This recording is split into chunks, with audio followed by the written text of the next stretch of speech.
I began my life out on a cotton farm in the US.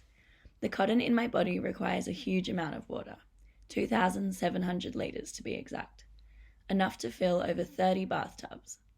I use a lot of pesticides and fertilizers too, more than any other crop in the world. These pollutants can be carcinogenic, causing the farmers who tend to me to become extremely ill. They also hurt the land in which I grow, damaging surrounding ecosystems. One might suggest, what about manufacturing with organic cotton?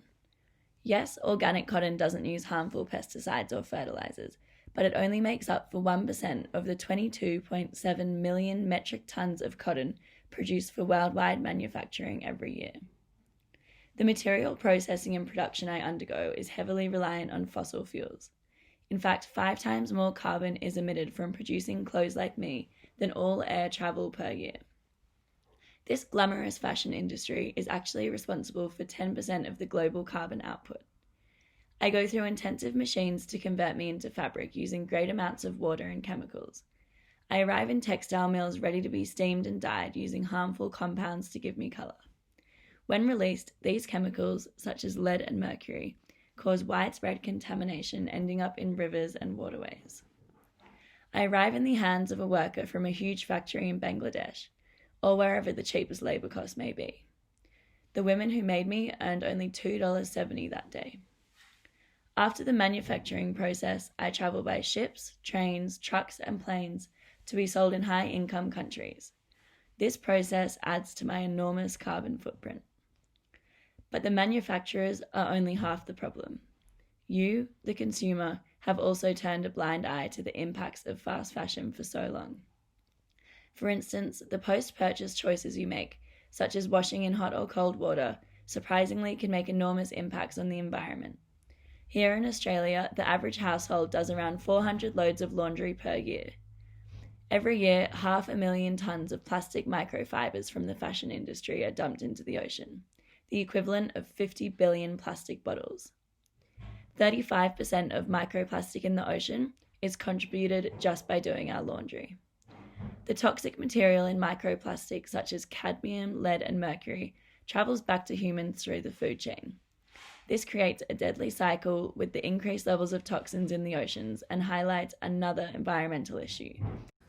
I am a cotton t-shirt, a plain white t-shirt among thousands in the same batch, now on the shelves of a multinational corporation, Zara.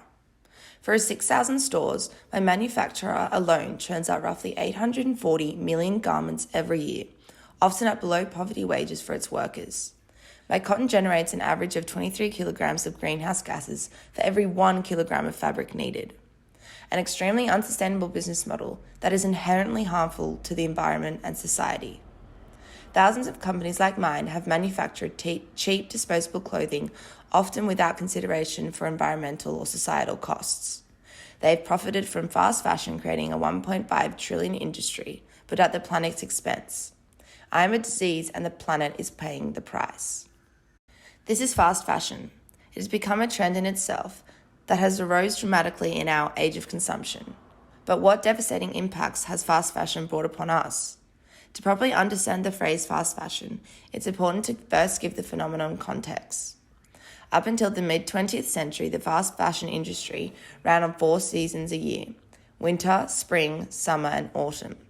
Designers would work many months ahead to plan for each season and predict what they would believe customers would want. Today, fast fashion brands produce 52 micro-seasons a year. This means a collection at least every week.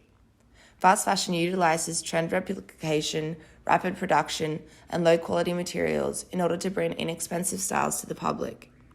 The global population has roughly doubled since 1970, but the growth of fashion has outpaced the growth of our population several times fold.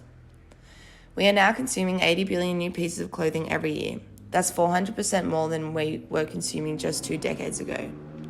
Fast fashion has an enormous environmental footprint for both its production and disposal, and is now the second most polluting industry on Earth. The effects of this overproduction and consumption of fast fashion have extreme impacts on the environment and the people involved in the production process. Along with the detrimental environmental impacts, society is suffering at the expense of fast fashion, particularly those creating the clothing. It is so important that we consider the ethical implications when it comes to fast fashion. There is no doubt that harsh working conditions exist in the world of fast fashion. We've all seen and heard the saddening events that occur in sweatshops. The consuming desires of the population causes a demand for fashion businesses to manufacture more products at never-before-seen speeds. As production increases, the situation only becomes more harmful to society. Famous brands such as Fashion Nova were overworking their employees in their sweatshops, paying as little as $2.77 an hour. Companies like Zara have manufactured over 840 million garments each year, yet still underpay their workers who are working in dangerous factories. The dark side of fast fashion has caused an addiction in our society. The overconsumption of the modern world can be attributed to the capitalist structure of our political economy. A survey conducted in 2015 found out that the majority of women threw away their clothing item after wearing it only 7 times. The constant new trends and fashion stemming from large clothing corporations causes the population to persistently keep this up. This fast process forms an addiction in consumers, creating a norm in our culture. Psychologists have formed a correlation between the release of dopamine and the spending habit of people, eventually creating an addiction. We must pause and consider the repercussions that the fast fashion industry has on the population and producers themselves. When we look back to when fast fashion really began to take off in the 90s, the economic impact started with the beginning of a period of large-scale globalization, where we saw the fast spread across the globe of fashion trends. This then led to what we know as the age of consumption, where people began to buy not just what they needed, but whatever they wanted, and thus creating an attitude of overconsumption. While society is being fueled by social media and near-instant delivery of goods and services, trends and consumer expectations are at never-before-seen speed of change. With manufacturers and brands exploiting this concept of fast fashion, they have overlooked the negative impacts it's having, not just on their companies, but also the economy as a whole. The economic loss from clothing waste is tremendous, with the annual value of clothes discarded prematurely valuing over $400 billion globally.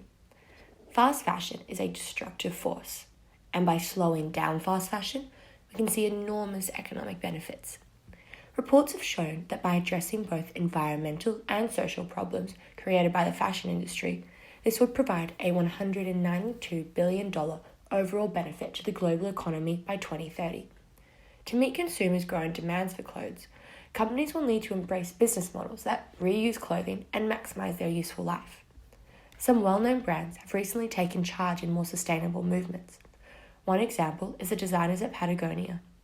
They have started an initiative of collecting, sorting, and transforming thousands of irreplaceable old clothes into desirable items and turning profit. A global confidence survey found that 81% of consumers globally feel strongly that companies should do more to preserve the environment. But until we see a reform in the fashion industry, the environmental, economic, and social effects are only going to manifest and continue to grow. We need to change the social construct of fast fashion and shift the idea of fashion trends to repair the damage we have already caused. As consumers, we can't give up hope. We can research companies and make conscious choices on where we buy our clothes from. We can shop secondhand and sustainably, as well as reduce, reuse, and recycle our clothing. And for the fashion industry, greenhouse gas pollution from the industry must reach net zero by 2050, in line with the Paris Agreement. Many countries have committed to this goal, but for an industry responsible for 10% of the global carbon footprint, it must change for this goal to be realistically reached, and for the global temperature rise to slow down. Polyester must be eliminated from the production process of making clothes. If this is not replaced by sustainable materials, not only will the chemicals used in the process of creating it continue to harm the people involved, but the damage to our oceans and waterways will become irreversible. This won't just affect the ecosystems around us.